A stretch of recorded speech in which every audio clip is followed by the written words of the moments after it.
On November the 8th, 2025, rapper Westside Gunn has formally decided he is no longer going to support WWE after about 3 or 4 years of a rather tumultuous relationship.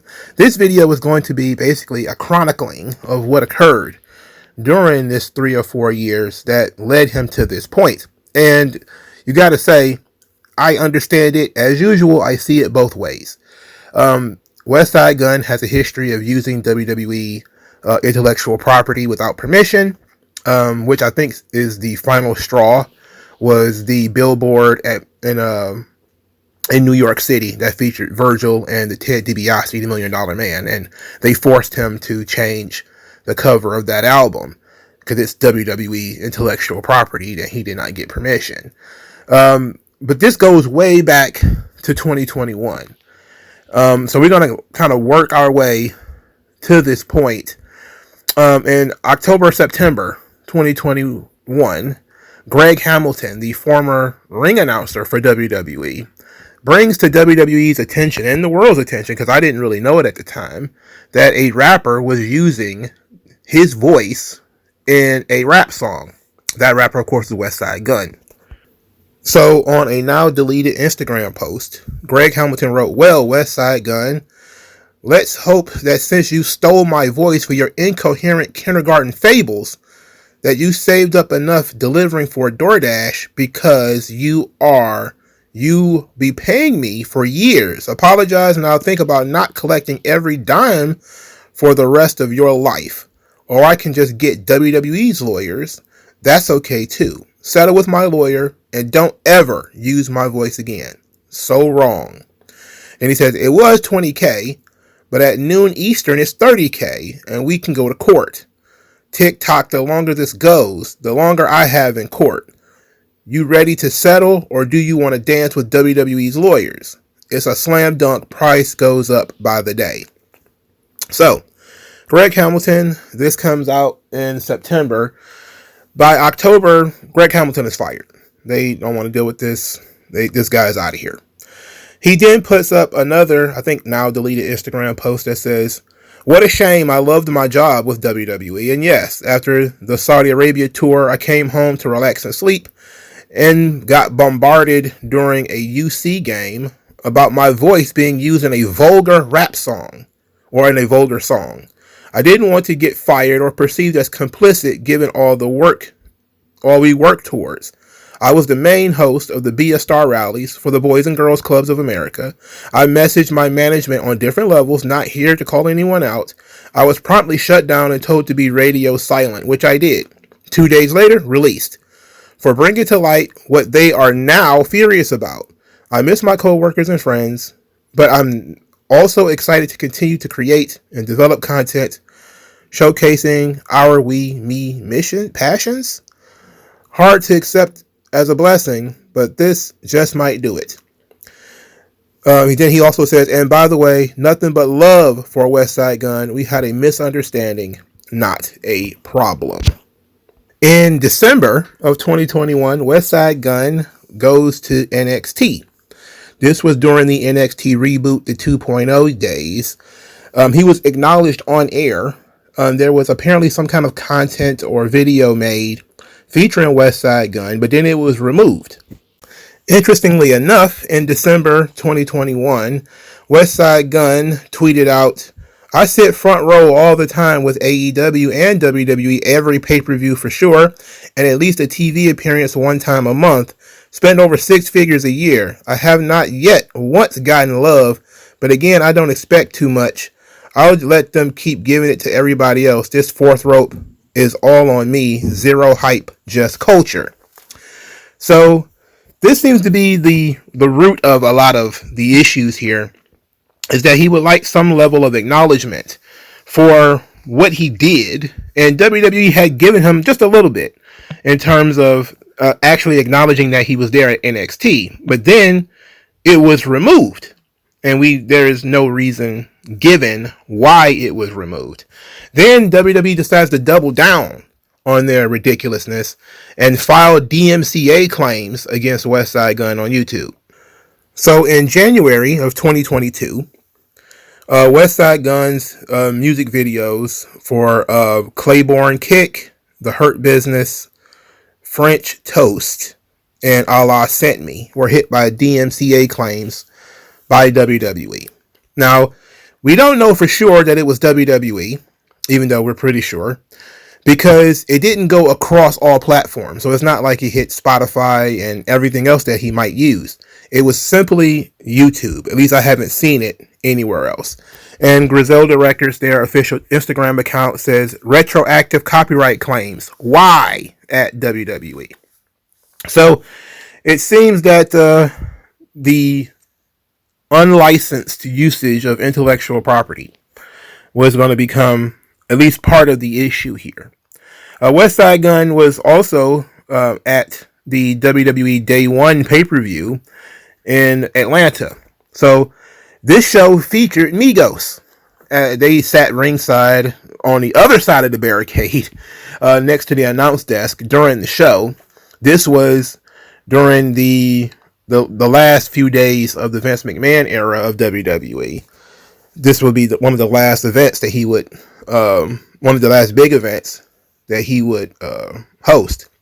And Westside Gunn was there, and I believe he was acknowledged on air at this time. So it's not an issue about WWE trying to escape rap music. It's also not a black thing, because again, WWE doesn't have a problem using rappers when it benefits them. However, Westside Gunn is not just a fan of WWE, as we mentioned in that tweet. He's a fan also of pretty much all wrestling. In September of 2022, Westside Gunn made an appearance in AEW Dynamite where he actually walked down the ramp with Daniel Garcia. Because Daniel Garcia is from Buffalo and so is Westside Gunn. So he kind of wrapped him to the ring. Also, he was a very important part in forging the Hurt Syndicate's theme song, which everybody loves. He also named one of his songs after Eddie Kingston. So he's a general wrestling fan. He went to TNA pay-per-views. There's plenty of pictures of him at TNA events and at AEW events. He even goes to indie shows. Little sidebar. He came to Bound for Glory, I believe it was 2024, here in Detroit. I was right behind him. You know, obviously I didn't ask for any pictures or anything like that because I'm not a mark, but I was standing right behind the guy, and it was pretty obvious when he came in. I don't know if he was acknowledged on air or not. I don't remember. I don't remember when I watched the show back if they acknowledged him on air. But that seems to be mostly what he wants, is that he wants to be treated like other celebrities. When he shows up to these events, he would like for, you know, the camera to be like, so he can say what's up or whatever, and people to acknowledge his presence. And that seems to be the issue, his issue, centrally with WWE. So if you want to look at this thing from two different perspectives, Westside Gunn's issue is that he spends a lot of money going to front row to a lot of these shows, WWE shows, AEW shows, and he does not get acknowledged, at least not all the time. Sometimes he does, most of the time he does not. From WWE's perspective, he's using their intellectual property without permission. He's using their promos, he's using pictures, etc. For instance, in 2024, for the passing of Psycho Sid, he put Psycho Sid on the cover of his Still Praying album and then plastered it all over Times Square. On the album, he had songs named after Max Caster and Britt Baker, and he even featured a track called Justin Roberts. So again, he's a general wrestling fan, but I'm not sure WWE is getting anything out of him using their images and their intellectual property, because I'm pretty sure this picture of Sid is from a WWE event. I'm looking at the ropes, so I'm pretty sure it's a WWE event that Sid was at. And as big as cool as it is, because it's very cool to have, you know, a gigantic Psycho Sid in the middle of Times Square, it fucking rules. But there is legal things that need to be handled when you do stuff like this. And it gets a lot of attention. That's the point, to get a lot of attention. But when you get a lot of attention, the lawyers start asking questions. And so now we kind of double back to what took place in 2021. Is this guy in any way acknowledging us in terms of what are we getting out of you using our intellectual property to promote your material. So yeah, you're buying a ticket, but a bunch of people buy tickets. That doesn't mean you could use our intellectual property for free. He continued to go to events. Clearly, he's still WrestleMania, other pay-per-views. He's front row. They kind of try to avoid him at this point. But the big dust-up comes in 2025. In later 2025, I think it may have been October, Westside Gunn has another album, Heels Have Eyes 3. And on the cover is the $1 Million Man, Ted DiBiase, and Virgil. He then plasters $1 Million Man, Ted DiBiase, and Virgil over Times Square. And WWE slaps him with a cease and desist. And that seems to be one of the issues mentioned when Westside Gunn has his, I don't know if you want to call it a meltdown, on Twitter about this whole thing. This is, of course, the issue that people are missing, is that he is using WWE's intellectual property and apparently is not paying them for it, or at least has no sort of deal with them in order to do this. So he went to social media and he says, before I even say this, just know God is the greatest. For years, I mean, nobody with 2 feet has spent the amount of money I have supporting and pushing a brand I've loved since I can remember. I sat front row at every big show, literally. All the good times it brought to my life, to the point when I started making music, I incorporated it in everything, like the Wu-Tang did karate. He mean kung fu movies. He says, I made people who hated the product watch it again. I made it look cool when at the time people thought it was nerdy. I've watched the same company sit countless of people next to me who not even fans for real and act like I didn't exist. I was threatened to take everything out of my music, which I only did to pay homage, or my whole catalog would be demolished. And everybody knows how hard I worked coming from Buffalo for me to get that threat for just supporting, and being a real fan hurt me, but I stayed quiet and still, like a crazy man, sat front row because I love the culture. I even just went viral for spending $50,000 on sweets. On my soul, I've only been respectful. I tried having conversations with one individual because he's causing all these unnecessary cases, and to be honest, he hates seeing a young black successful entrepreneur that could afford those seats and have to watch those chains dance across the screen. To the point. Monday Night Raw starts at 8 p.m. I was kicked out by 8:03 after spending $5,000 for a seat plus travel, hotel, etc. in my own city for absolutely nothing. No lie, the kid in me heart broke that day. I put the billboard up, the $1 Million Man billboard up, which he loves, and I wanted to push him in the culture because he deserves it. And to show Virgil love for the culture, I get a letter saying, and it's ellipses. So I said, you know what? I'm going to show love only to the people that show love to me from now on. So you don't have to worry about me pushing that product over there again. And it's sad because I still love them, but I have my own company, Fourth Rope, and yeah, we're the underdogs, but we love this shit.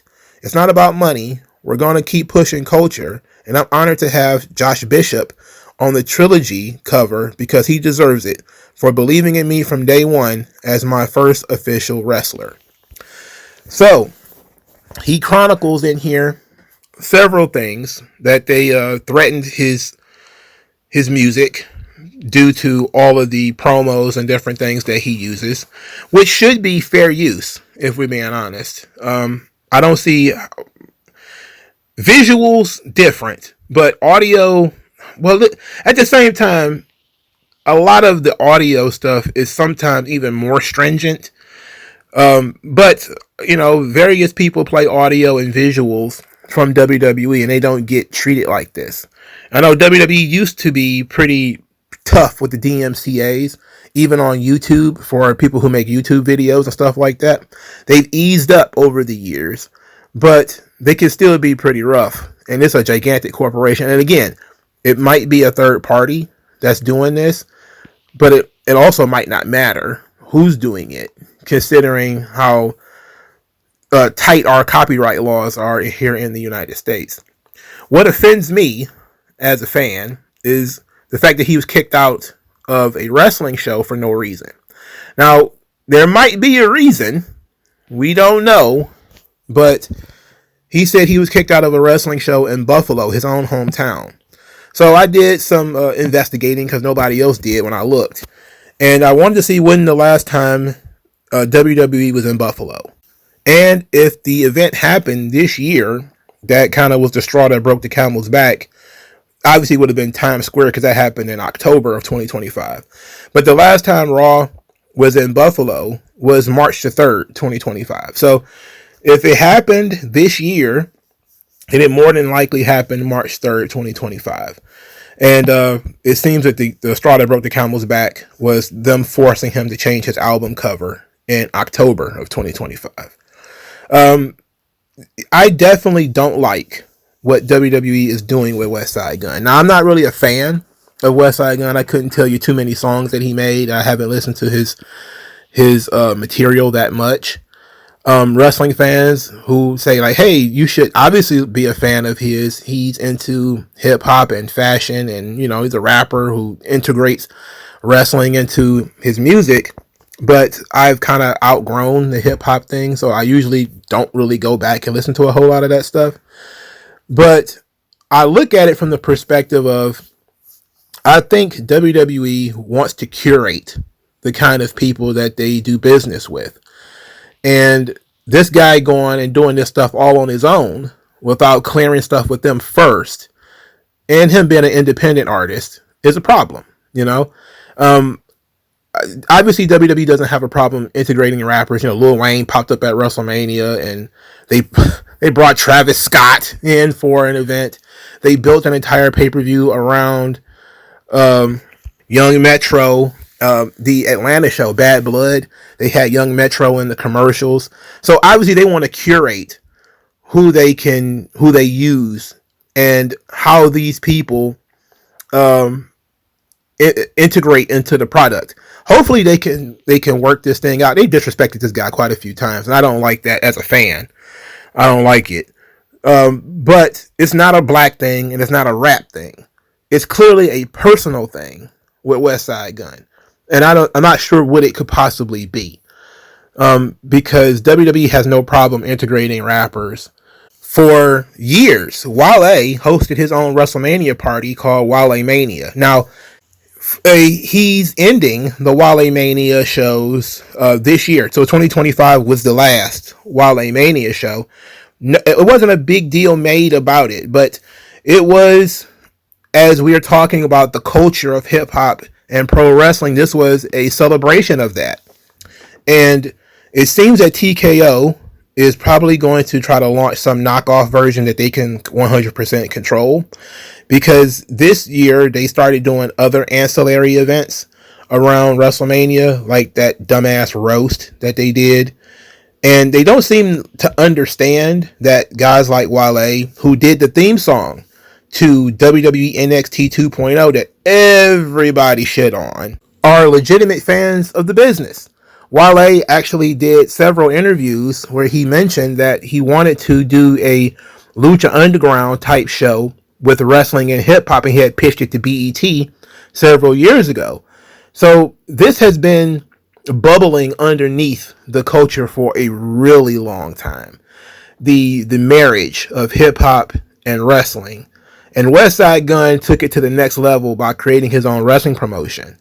And it seemed that WWE was okay with Wale for a long time. And then now that's kind of petered out too. I know Wale still goes to the shows, but I'm not sure that he's even mentioned anymore at these shows. And both of these guys, it should be most notable that they started doing this stuff on their own.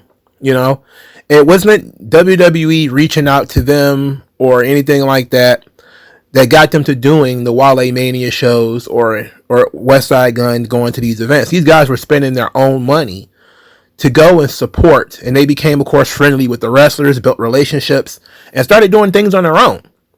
And to me, that seems to be the root of the problem, is that WWE was not really involved on the ground level of any of this stuff. They're trying to do their own thing artificially with people like Travis Scott. But the real fandom comes from people who do stuff on their own. The grassroots element of something like a Wale Mania or something like Fourth Rope, where it's not a big machine, it's not big corporate, hoo-ha, ballyhoo. It's just guys who are fans of the business, and they have some money and some influence and some connections, and they can make things happen. I think that WWE TKO makes a huge mistake by not bringing these guys in. And look, yes, they do go to other shows, they do promote other companies, but they could promote WWE. They're promoting the entire industry. And you definitely need to have guys like that in your company, under your umbrella, in order to diversify, not in a political sense, but to make the fandom feel more all-encompassing. I'll give you a good example. One of the reasons why a lot of people started getting into anime was through the songs, right? And a lot of the songs, some of it is, Japanese pop, some of it is jazz, some of it is hip-hop. And the hip-hop element, especially through the rap producer Nujabes, when you hear those songs, they used to come on Adult Swim, then people got attached to it because they started using hip-hop instrumentals as buffers for Adult Swim. So you started hearing like Fat John and Nujabes, even sometimes Dilla would be used, and you would be like, man, they have good taste in terms of hip-hop, and it would connect people, especially if you are a nerdier hip-hop fan like I was, to hear like those instrumentals and stuff like that. You would be like, damn, okay. And it became a perfect marriage. I'm listening to the Samurai Champloo soundtrack all of a sudden because it's got a heavy hip hop theme to it. And that becomes a gateway for everybody to get involved, for people who are fans of hip hop and anime to meet. It's the same thing when folks started to hear the Cowboy Bebop theme song. And there's very jazz and blues heavy theme to it, and people started attracting themselves to that soundtrack.